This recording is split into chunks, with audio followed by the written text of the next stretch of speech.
എല്ലാവർക്കും നമസ്കാരം. ഒരമ്മയുടെ മനസ്സ് അത് ഈ പ്രപഞ്ചത്തിലെ ഏറ്റവും വലിയ അത്ഭുതമാണല്ലേ. താൻ നോറ്റ നോമ്പും താൻ ചെയ്ത പുണ്യവും മുഴുവൻ സ്വന്തം മക്കൾക്ക് കാവലായിരിക്കണം എന്ന് മാത്രം ആഗ്രഹിക്കുന്നവരാണ് അമ്മമാർ. മക്കളുടെ ഒരു ചെറിയ കണ്ണീര് പോലും ആ അമ്മ മനസ്സിനെ തളർത്തി കളയും. എന്നാൽ ആ അമ്മമാരുടെ കണ്ണീരൊപ്പാൻ മക്കളുടെ ആയുസ്സിനും ആരോഗ്യത്തിനും വേണ്ടി പ്രാർത്ഥിക്കുന്ന കൈകൾക്ക് കരുത്തു പകരാൻ പ്രപഞ്ചത്തിൽ ഒരു ദൈവമുണ്ട്. സാക്ഷാൽ നമ്മുടെ കാർത്തികേയൻ. ഭക്തരുടെ കലിയുഗ വരദനായ അമ്മ ഉമാമഹേശ്വരിയുടെ ഓമനപുത്രൻ മയിൽവാഹനൻ സാക്ഷാൽ നമ്മുടെ പൊന്നു സുബ്രഹ്മണ്യ സ്വാമി. അതെ, പെറ്റമ്മ നോറ്റാൽ വേലപ്പൻ കാക്കും എന്നൊരു ചൊല്ല് തന്നെയുണ്ട്.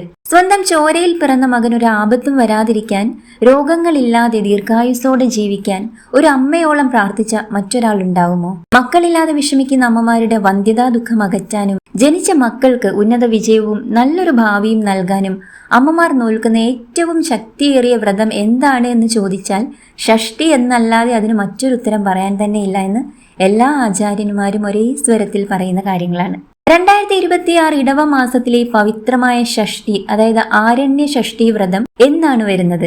എങ്ങനെ നോൽക്കണം, ഇതിന്റെ പ്രാധാന്യം എന്തൊക്കെയാണ്, ഈ വ്രതാനുഷ്ഠാനത്തിലൂടെ നിങ്ങളുടെ കുടുംബത്തിൽ വരാൻ പോകുന്ന മാറ്റങ്ങൾ എന്തൊക്കെയാണ്, നമുക്ക് വിശദമായിട്ടൊന്ന് അറിഞ്ഞിട്ട് വരാം. വീഡിയോ പൂർണ്ണമായും കാണാൻ ശ്രമിക്കുക. ഒപ്പം മുരുകന്റെ ദർശനം ഹൃദയത്തിൽ ഏറ്റിക്കൊണ്ട് തന്നെ വീഡിയോ കാണാൻ ശ്രമിക്കുക. ഇതോടൊപ്പം നമ്മുടെ തുളസി തീർത്ഥം എന്ന ഈ ഒരു ചാനൽ നിങ്ങൾ സബ്സ്ക്രൈബ് ചെയ്യാതെ കാണുന്ന ആരെങ്കിലും ഉണ്ടെങ്കിൽ ഒന്ന് ഇഷ്ടമാണെങ്കിൽ സബ്സ്ക്രൈബ് ചെയ്യണം കേട്ടോ. അതുപോലെ ഈ വീഡിയോ ഇപ്പോൾ തന്നെ ഒന്ന് ലൈക്ക് ചെയ്യാനും മറക്കല്ലേ കേട്ടോ. 2026 ഇടവ മാസത്തിലെ ശുക്ലപക്ഷ ഷഷ്ടി എന്ന് വരുന്നു എന്ന് പലർക്കും സംശയം ഉണ്ടാവാം. നമ്മൾ കലണ്ടറിലേക്ക് നോക്കുമ്പോൾ മെയ് 22-ാം തീയതിയാണ് ഷഷ്ടി എന്ന് അടയാളപ്പെടുത്തിയിരിക്കുന്നത് അല്ലേ. അങ്ങനെ സംശയം വരുമ്പോൾ ഷഷ്ടി തിഥി ഒന്ന് ഞാൻ പറയാം, നിങ്ങൾ പ്രത്യേകം ശ്രദ്ധിക്കണം കേട്ടോ. മെയ് 21 വ്യാഴാഴ്ച രാവിലെ 8:27 ഷഷ്ടി തിഥി ആരംഭിക്കുകയാണ്. ഈ തിഥി മെയ് 22 വെള്ളിയാഴ്ച രാവിലെ 6:25 വരെ നീണ്ടു നിൽക്കുന്നു. അതുകൊണ്ട് തന്നെ സൂര്യോദയ സമയത്ത് ഷഷ്ടി തിഥി വരുന്ന പ്രധാന ദിവസമായി നമ്മൾ വ്രതം അനുഷ്ഠിക്കേണ്ടത് 2026 മെയ് 21 വ്യാഴാഴ്ചയാണ്. ഇടവമാസത്തിലെ ഈ പവിത്രമായ ഷഷ്ടിക്ക് ഭാരതീയ പുരാണങ്ങളിൽ മറ്റൊരു പ്രത്യേകത കൂടിയുണ്ട്. ഞാൻ പറഞ്ഞു, ഇതാണ് ആരണ്യ ഷഷ്ടി എന്നറിയപ്പെടുന്നത്. മക്കളുടെ ആയുസ്സിനും ആരോഗ്യത്തിനും വേണ്ടി അമ്മമാർ നോൽക്കുന്ന ഏറ്റവും പ്രധാനപ്പെട്ട ഷഷ്ടി വ്രതങ്ങളിൽ ഒന്നാണ് അതിവിശിഷ്ടമായ ആരണ്യ ഷഷ്ടി. വ്യാഴാഴ്ചയും ഷഷ്ടിയും ഒരുമിച്ച് വരുന്നത് അതീവ വിശേഷപ്പെട്ട ഒന്നും കൂടിയാണ്. നമുക്കറിയാം, ഗുരുവായൂരപ്പന് ഏറ്റവും പ്രിയപ്പെട്ട ദിവസമായ വ്യാഴാഴ്ചയും സുബ്രഹ്മണ്യ സ്വാമിയുടെ ദിവസമായ ഷഷ്ടിയും ഒത്തുചേരുമ്പോൾ അത് വ്രതം നോൽക്കുന്നവർക്ക് ഇരട്ടി പുണ്യമാണ് നൽകുന്നത്. മക്കളുടെ നന്മയ്ക്കായി ആഗ്രഹിക്കുന്ന ഏതൊരു അമ്മയ്ക്കും, ജീവിതത്തിൽ ഉയർച്ച ആഗ്രഹിക്കുന്ന ഏതൊരു വ്യക്തിക്കും ഈ ദിവസം വ്രതം നോൽക്കാവുന്നതാണ്. ഇനി എങ്ങനെയാണ് ഈ വ്രതം അനുഷ്ഠിക്കേണ്ടത് എന്ന് നോക്കാം. വളരെ ലളിതമായി എന്നാൽ കടുത്ത ഭക്തിയോടെ വേണം നമ്മൾ ഓരോ ഷഷ്ടി വ്രതങ്ങളും നോൽക്കാനായിട്ട്. ഞാൻ പറഞ്ഞു, വെളുത്ത പക്ഷത്തിലെ ഷഷ്ടിയിലാണ് വ്രതം നോൽക്കേണ്ടത്. വ്രതം നോൽക്കുന്നതിന് തലേ ദിവസം തന്നെ ഷഷ്ടി വ്രതം എടുക്കുന്നതിനായുള്ള തയ്യാറെടുപ്പുകൾ നമ്മൾ ആരംഭിക്കേണ്ടതായിട്ടുണ്ട്. ഇത് ഷഷ്ടി വ്രതത്തിൽ വളരെയധികം പ്രാധാന്യമുള്ള ഒരു കാര്യമാണ്. ഷഷ്ടിയുടെ തലേ ദിവസം നിങ്ങൾ ശ്രദ്ധിക്കേണ്ട കാര്യങ്ങൾ എന്തൊക്കെയാണെന്ന് ഞാൻ വിശദമായി പറയാം. വളരെയധികം ശ്രദ്ധിച്ച് കേൾക്കുക കേട്ടോ. തലേ ദിവസം, അതായത് പഞ്ചമിയിൽ ഒരിക്കലെടുത്തുകൊണ്ട് വേണം നമ്മൾ വ്രതം ആരംഭിക്കാനായിട്ട്. അതായത് ഈ പ്രാവശ്യം അത് മെയ് 20 ബുധനാഴ്ചയാണ്. അപ്പോൾ ബുധനാഴ്ച നമ്മൾക്ക് ഒരിക്കലാണ്, അതായത് ഒരു നേരം മാത്രം നമ്മൾ അരിയാഹാരം കഴിക്കാൻ പാടുള്ളൂ. അന്നേ ദിവസം മത്സ്യ മാംസാദികൾ പൂർണ്ണമായിട്ടും വർജിക്കണം. ബ്രഹ്മചര്യത്തോടെ കഴിയാനായിട്ട് ശ്രദ്ധിക്കണം. ഇതാണ് ഷഷ്ടിയുടെ തലേ ദിവസം, അതായത് മെയ് 20 ബുധനാഴ്ച നിങ്ങൾ ശ്രദ്ധിക്കേണ്ടതായിട്ടുള്ള കാര്യങ്ങൾ. ഞാൻ പറഞ്ഞു, ഒരിക്കലായതുകൊണ്ട് നമ്മൾ ആ ഉച്ചയ്ക്കാവുമല്ലോ ചോറ് കഴിക്കുക, ആ ഒരു നേരം മാത്രം അരിയാഹാരം കഴിക്കാൻ ശ്രദ്ധിക്കുക. രാവിലെ ഒരിക്കലും അരി ഭക്ഷണം പ്രഭാത ഭക്ഷണമായിട്ട് ഉൾപ്പെടുത്താതിരിക്കാൻ ശ്രദ്ധിക്കുക. രാത്രിയിൽ നമ്മൾക്ക് പഴവർഗ്ഗങ്ങൾ എന്തെങ്കിലും കഴിക്കാവുന്നതാണ്. അന്നേ ദിവസം മുഴുവൻ ഭഗവാന്റെ നാമങ്ങൾ, സാക്ഷാൽ സുബ്രഹ്മണ്യ സ്വാമിയുടെ നാമങ്ങൾ നാവിലും മനസ്സിലും നിറയാനായിട്ട് നിങ്ങൾ ശ്രദ്ധിക്കണം. ഇതൊക്കെയാണ് ഷഷ്ടിയുടെ തലേ ദിവസമായ പഞ്ചമി ദിവസം മെയ് 20 ബുധനാഴ്ച നിങ്ങൾ ശ്രദ്ധിക്കേണ്ടതായിട്ടുള്ള കാര്യങ്ങൾ. ഇനി പിറ്റേ ദിവസം, അതായത് നമ്മുടെ ഷഷ്ടി ദിവസമായ മെയ് 21 വ്യാഴാഴ്ച അതിരാവിലെ എഴുന്നേൽക്കുക കേട്ടോ. ബ്രാഹ്മമുഹൂർത്തത്തിൽ തന്നെ എഴുന്നേൽക്കാൻ കഴിയുമെങ്കിൽ അത്രയും നല്ലതാണ്. കുളിച്ച് ശുദ്ധിയായിട്ട് ശുഭ്ര വസ്ത്രമൊക്കെ ധരിച്ച് നമ്മുടെ പൂജാമുറിയിലെത്തി നിലവിളക്ക് കൊളുത്തുക. ശ്രീ സുബ്രഹ്മണ്യ സ്വാമിയുടെ ഫോട്ടോയ്ക്ക് മുൻപിൽ നമ്മുടെ വീട്ടിൽ അവൈലബിൾ ആയിട്ടുള്ള പൂക്കളൊക്കെ തന്നെ നമുക്ക് അർപ്പിക്കാം. ഒരു നെയ് വിളക്ക്, ഒരു ചെറിയ ശിരാതില് ഭഗവാന്റെ ഫോട്ടോയ്ക്ക് മുൻപിൽ തെളിയിച്ചു വെക്കുന്നത് ഏറ്റവും ഐശ്വര്യദായകമാണ്. ഭഗവാനോട് ഈ സമയത്ത് നമ്മൾക്ക് ഈ ഷഷ്ഠി വ്രതം എടുക്കുന്നതിനായിട്ടുള്ള ഒരു അനുവാദവും അനുഗ്രഹവും ഒക്കെ മനസ്സറിഞ്ഞ് പ്രാർത്ഥിച്ച് ചോദിക്കാവുന്നതാണ്. ഈ ഒരു സമയത്ത് ഞാൻ മറ്റൊരു കാര്യം കൂടി പറയാം. നമ്മൾ ഏതൊരു വ്രതവും, അതായത് സുബ്രഹ്മണ്യ സ്വാമിയുമായിട്ട് റിലേറ്റ് ചെയ്ത് ഏതൊരു വ്രതവും എടുക്കുമ്പോൾ നമ്മൾ ഭഗവാൻ എന്ത് സമർപ്പിച്ചാലും തൊട്ടിപ്പുറത്ത് ഒരാൾ ഇങ്ങനെ നോക്കിയിട്ടിരിക്കുന്നുണ്ട്. ആരാ? വിഘ്നേശ്വരൻ, സാക്ഷാൽ നമ്മുടെ ഗണപതി ഭഗവാൻ. അപ്പൊ നമ്മളൊരു നെയ്വിളക്ക് സുബ്രഹ്മണ്യ സ്വാമിക്ക് സമർപ്പിക്കുമ്പം അതിന് തൊട്ട് മുൻപായിട്ട് തന്നെ വിഘ്നേശ്വരന് ഒരു നെയ്വിളക്ക് സമർപ്പിക്കുന്നത് ഏറ്റവും ഐശ്വര്യമാണ്. സുബ്രഹ്മണ്യ സ്വാമിക്ക് സമർപ്പിക്കുന്നതിന് മുൻപ് ഒരു ചെറിയ ചിരാതിൽ ഒരു നെയ്വിളക്ക് ഗണപതി ഭഗവാന്റെ മുൻപിൽ കൂടി വെക്കുക കേട്ടോ. എന്നിട്ട് മതി സുബ്രഹ്മണ്യ സ്വാമിക്ക് അതിന് പ്രത്യേകിച്ച് പരിഭവമൊന്നുമില്ല കേട്ടോ. അത്രയും സന്തോഷമേ ഉള്ളൂ. അപ്പൊ ആദ്യം നമ്മൾ ഗണപതി ഭഗവാന്റെ മുൻപിൽ ഒരു നെയ്വിളക്ക് കൊളുത്തി വെക്കുക. അതിനുശേഷം ചെറിയൊരു ചിരാതിൽ, അതേപോലെ തന്നെ ഒരു ചിരാതിൽ നമ്മൾക്ക് സുബ്രഹ്മണ്യ സ്വാമിക്കും നെയ്വിളക്ക് സമർപ്പിക്കാവുന്നതാണ്. ഈ ഒരു കാര്യം പറയുമ്പോൾ ചിലരെങ്കിലും പറയും നെയ്വിളക്ക് സമർപ്പിക്കാനൊക്കെ ബുദ്ധിമുട്ടുണ്ട് എന്ന് പറയുന്നവരുണ്ടാവും. ഞാൻ എപ്പോഴും പറയുന്നത് പോലെ നിങ്ങൾ ശ്രദ്ധിക്കുക, ഇങ്ങനെയുള്ള കാര്യങ്ങളൊക്കെ നമ്മൾ ആചാര്യന്മാരോ ഇതുപോലുള്ള വീഡിയോസിൽ പറയുന്ന ആരെങ്കിലും ഒക്കെ പറയുമ്പോൾ നമ്മൾ മനസ്സിൽ വിചാരിക്കേണ്ട ഒരു കാര്യം എന്ന് പറഞ്ഞാൽ, നമ്മളെ കൊണ്ട് എന്താണോ കഴിയുക അത് ചെയ്യുക. ഒന്നുമില്ല, നമുക്ക് ഒരു പുഷ്പം പോലും അർപ്പിക്കാൻ നമ്മുടെ കയ്യിൽ ഇല്ലാത്തൊരു സാഹചര്യം ഉണ്ടാവും പല സമയത്തും. ആ ഒരു സമയത്ത് എന്താണ്, നമ്മളുടെ മനസ്സ് നിറഞ്ഞ ഭക്തിയും ആ ഒരു കണ്ണ് നിറഞ്ഞ് മനസ്സ് നിറഞ്ഞ് ഭഗവാനെ വിളിക്കുമ്പോൾ ആ ഒരു കണ്ണുനീർ തുള്ളിയിലെ ഭക്തിയും സങ്കടവും ആഗ്രഹങ്ങളും എല്ലാം ഭഗവാൻ കണ്ടറിഞ്ഞ ആ ഒരു കണ്ണുനീർ തുള്ളിയോടൊപ്പം നമ്മളെ ചേർത്ത് പിടിക്കുന്ന ഭഗവാനാണ് സാക്ഷാൽ സുബ്രഹ്മണ്യ സ്വാമി എന്ന് പറയുന്നത്. സുബ്രഹ്മണ്യ സ്വാമി മാത്രമല്ല, നമ്മൾ മനസ്സ് നിറഞ്ഞ് വിശ്വസിക്കുന്ന ഏതൊരു ഭഗവാനും ഏതൊരു ഈശ്വരനും എന്ന് പറയുന്നത്. അതുകൊണ്ട് തന്നെ ഞാൻ എപ്പോഴും ചിന്തിക്കാറുണ്ട്, നമ്മൾ ഈ ക്ഷേത്രത്തിലൊക്കെ പോയി വലിയ വലിയ വഴിപാടുകളൊക്കെ ചെയ്യാറില്ലേ, ചിലരെ കൊണ്ട് സാധിക്കുക പോലുമില്ല. അതായത് അന്നന്നത്തെ ആഹാരത്തിന് പോലും ബുദ്ധിമുട്ടുന്നവർ നമ്മളുടെ ബുദ്ധിമുട്ടുകൾ മാറാനായിട്ട് ഒരുപാട് വഴിപാടുകളൊക്കെ കഴിക്കാനൊക്കെ പറയുമ്പം വല്ലാതെ വിഷമിക്കുന്നുണ്ടാവും അല്ലേ. നമ്മൾ ഈ വഴിപാടുകളൊക്കെ കഴിക്കുന്നതിനപ്പുറം നമ്മുടെ മനസ്സിലെ ഭക്തിയും നിർമ്മലതയും നമ്മുടെ ആവശ്യവും ഒക്കെ മനസ്സ് നിറഞ്ഞ് കണ്ണു നിറഞ്ഞൊന്ന് പ്രാർത്ഥിച്ചാൽ അതിനപ്പുറം ഒരു അർച്ചനയുണ്ടോ? അതിനപ്പുറം ഭഗവാന് സമർപ്പിക്കാൻ ഒരു വഴിപാടോ നിവേദ്യമോ ഉണ്ടാവുമോ? ഒന്നില്ല. നമ്മുടെ മനസ്സിലെ ആ ഭക്തിയും നന്മയും സങ്കടവും ഒക്കെ ഞാൻ പറയുന്നത് പോലെ ആ കണ്ണുനീർ തുള്ളിക്കും നമ്മുടെ കൂപ്പുന്ന കരങ്ങൾക്കും അപ്പുറം നിറയുന്ന കണ്ണുകളിലെ സങ്കടം ഭഗവാന് കാണാതിരിക്കാൻ പറ്റുമോ? ഭഗവാൻ അത് തന്നെയാവും ഏറ്റവും ആദ്യം കാണുക. അപ്പൊ ഇതൊന്നും സമർപ്പിക്കാനില്ല എന്നുള്ളൊരു സങ്കടം ഒരിക്കലും ആർക്കും തോന്നേണ്ടതായിട്ടില്ല. നമ്മൾ ചെറുതായിട്ടൊന്ന് നിലവിളക്ക് കൊളുത്തി, പലരും പറയാറുണ്ട്, വീഡിയോസിൽ വന്ന് പറയാറുണ്ട്, മോളെ സ്ഥല സൗകര്യം കുറവാണ്, അല്ലെ എന്തെങ്കിലുമൊക്കെ സാഹചര്യം ഉണ്ടാവും.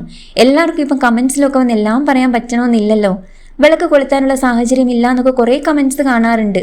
അപ്പൊ നമ്മൾ ചിലപ്പോൾ ചിന്തിക്കും, ഒരു നിലവിളക്ക് കൊളുത്താൻ സാഹചര്യം ഉണ്ടാവില്ല. ചിലർ പറയും ഒരു നേരത്തെ ആഹാരം കഴിക്കാൻ ഇല്ല എന്ന് പറയുമ്പോൾ നമ്മൾ ചിന്തിക്കും, ഒരു നേരത്തെ ആഹാരമൊക്കെ കഴിക്കാൻ ബുദ്ധിമുട്ടുണ്ടാവുമോ? കാരണം നമ്മൾ 3 നേരം 4 നേരമൊക്കെ കഴിക്കുന്നവർക്ക് ആ ഒരു നേരത്തെ ആഹാരം കഴിക്കാത്ത ഒരാളുടെ അങ്ങനെ ഉണ്ടാവുമോ എന്നുള്ളൊരു സന്ദേഹമാണ് നമ്മുടെ മനസ്സിൽ വരുന്നത്. പക്ഷേ അതൊരു യാഥാർത്ഥ്യമാണ്, അതൊരു റിയാലിറ്റിയാണ്, പലരും അനുഭവിക്കുന്നതാണ്. അതുപോലെ ഇങ്ങനെയുള്ള കാര്യങ്ങളും ഭഗവാൻ സമർപ്പിക്കുന്ന കാര്യങ്ങളെ കുറിച്ച് പറഞ്ഞപ്പോൾ ഞാൻ അത് കണക്റ്റായിട്ട് അങ്ങ് പറഞ്ഞു വന്നതായിട്ടോ. ഇങ്ങനെ നമ്മളെ കൊണ്ട് എന്താണോ കഴിയുക അത് ഭഗവാൻ ഉറപ്പായിട്ടും സ്വീകരിക്കും. അതിൽ പ്രത്യേകിച്ച് ഒന്നില്ലാച്ചാലും മനസ്സ് നിറഞ്ഞൊന്ന് കൈകൂപ്പി പ്രാർത്ഥിച്ചാൽ അത് ഭഗവാൻ കേൾക്കും. ഉറപ്പായിട്ടും ഭഗവാൻ അത് സാധിച്ചു തരുമെന്നുള്ളൊരു കാര്യത്തിൽ യാതൊരു സംശയവുമില്ല. ഞാൻ പറഞ്ഞു വന്നത് നെയ്വിളക്ക് സമർപ്പിക്കുന്നതിനെ കുറിച്ചിട്ടാണ്. അപ്പൊ എന്റെ മനസ്സിൽ പെട്ടെന്ന് വന്നതാണ്, എല്ലാവർക്കും ഒന്നും ചിലപ്പോൾ കാണില്ല നെയ്വിളക്ക് സമർപ്പിക്കാനായിട്ട്. അങ്ങനെയുള്ളപ്പോൾ നിങ്ങൾ എങ്ങനെയാണോ എന്നും രാവിലെ നിലവിളക്ക് കൊളുത്തുന്നത് അതേപോലെ കൊളുത്തിയാൽ മതിയാവും കേട്ടോ. പക്ഷെ നമ്മൾ വ്രതത്തിലാണ്, അതിൻ്റെതായ ചിട്ടകൾ നമ്മൾ അന്നേ ദിവസം പാലിക്കാൻ പോകുന്നുണ്ട്. ഭഗവാനെ അത്രയും കണ്ട് നമ്മൾ മനസ്സിൽ ചേർത്ത് പിടിച്ചുകൊണ്ടിരിക്കാൻ പോകുന്ന ഒരു ദിവസമാണ്. അതിൻ്റെ ഒരു ആരംഭം അത്രേ ഉള്ളൂ കേട്ടോ. അതുകൊണ്ട് എല്ലാവരും സന്തോഷത്തോടുകൂടി വേണം വ്രതം നോൽക്കാനായിട്ട്. ഇതുപോലെയുള്ള കാര്യങ്ങൾ പറയുമ്പോൾ അത് കേട്ടിരിക്കാനായിട്ടും കേട്ടോ. അതിനകത്ത് വേറെ കാര്യങ്ങളും വിഷമങ്ങളും ഒന്നും വിചാരിക്കേണ്ടതായിട്ടില്ല. അങ്ങനെ ഭഗവാൻ ആ ഒരു നെയ്വിളക്ക് സമർപ്പിച്ചതിന് ശേഷം ഇതുപോലെ തന്നെ ഭഗവാൻ ഇഷ്ടപ്പെട്ട ഒരു നിവേദ്യം സമർപ്പിക്കാം. അപ്പോൾ കഴിയുന്നവർക്ക് പഞ്ചാമൃതമൊക്കെ ഉണ്ടാക്കി സമർപ്പിക്കാൻ പറ്റുമെങ്കിൽ ചെയ്യാം. ചിലർക്ക് സാഹചര്യമൊക്കെ ഉണ്ടാവും, പക്ഷെ അറിയുന്നുണ്ടാവില്ല എങ്ങനെയാ പഞ്ചാമൃതം ഉണ്ടാക്കുക. അപ്പൊ നമുക്ക് യൂട്യൂബിലൊക്കെ ധാരാളം വീഡിയോസ് ഉണ്ടല്ലേ. നമുക്ക് എന്തറിയത്തില്ലെങ്കിലും ഒന്ന് സെർച്ച് ചെയ്താൽ വിരൽത്തുമ്പിനപ്പുറത്ത് നമുക്ക് കാര്യങ്ങളൊക്കെ കിട്ടുന്ന ഒരു സമയമാണ്. പഞ്ചാമൃതം എങ്ങനെയാണ് ഉണ്ടാക്കേണ്ടതെന്ന് നോക്കിയാൽ നിങ്ങൾക്കത് കിട്ടും. അങ്ങനെ ചെയ്യാൻ പറ്റും. ഇല്ലാച്ചാൽ എന്തെങ്കിലും ഒരു പഴവർഗ്ഗങ്ങൾ കാണുമല്ലോ, ഒന്നില്ലാച്ചാലും കൽക്കണ്ടമോ പഴമോ എന്തെങ്കിലും ഭഗവാന് സമർപ്പിക്കുക. സുബ്രഹ്മണ്യ സ്വാമിക്ക് പ്രത്യേകം ഞാൻ നേരത്തെ പറഞ്ഞ പോലെ ഓർക്കേണ്ടത്, ഗണപതി ഭഗവാന് സമർപ്പിച്ചിട്ട് വേണം സുബ്രഹ്മണ്യ സ്വാമിക്ക് സമർപ്പിക്കാനായിട്ട്. ഇത്രയും കാര്യങ്ങൾ നിങ്ങൾ ചിന്തിക്കുക. ഇനിയും നമ്മൾ പഞ്ചാമൃതം എന്തെങ്കിലും ഉണ്ടാക്കിയിട്ട് സമർപ്പിക്കാനിരിക്കുകയാണെങ്കിൽ നമ്മൾ അതൊരു ചെറിയ പാത്രത്തിൽ ബൗളിലോ എന്തെങ്കിലും ആവുമല്ലോ ഈ പഞ്ചാമൃതം എടുത്തുകൊണ്ട് വരിക. ഒരു സ്പൂൺ ഉണ്ടാവും, എന്നിട്ട് ഭഗവാൻ ആദ്യം ഗണപതി ഭഗവാൻ ഒരു 3 തവണ ഈ പഞ്ചാമൃതം കോരി കൊടുക്കുന്നതായിട്ട് സങ്കല്പിക്കുക. ഭഗവാന്റെ ആ ഫോട്ടോയിൽ ഭഗവാന്റെ ആ ഒരു തിരുമുഖത്ത് തിരുവായുടെ അവിടേക്ക് ഒരു 3 തവണ ഈ പഞ്ചാമൃതം ഇങ്ങനെ കോരി കൊടുക്കുക. എന്നിട്ട് നമ്മുടെ കൈ ഒന്ന് നനച്ചിട്ട്, അവിടെ കിണ്ടിയിൽ ജലം ഉണ്ടാവുമല്ലോ, കൈ ഒന്ന് നനച്ചിട്ട് വീണ്ടും ആ ഒരു സ്പൂണിൽ സുബ്രഹ്മണ്യ സ്വാമിക്കും അങ്ങനെ കൊടുക്കുക കേട്ടോ. അങ്ങനെ ശ്രദ്ധിക്കുക. അല്ല നമ്മൾ പഴവർഗ്ഗങ്ങളോ എന്തെങ്കിലും ആണെങ്കിൽ നമ്മൾക്ക് സെപ്പറേറ്റ് ആയിട്ട് 2 പേരുടെയും മുൻപിൽ പഴങ്ങൾ വെക്കാവുന്നതാണ്.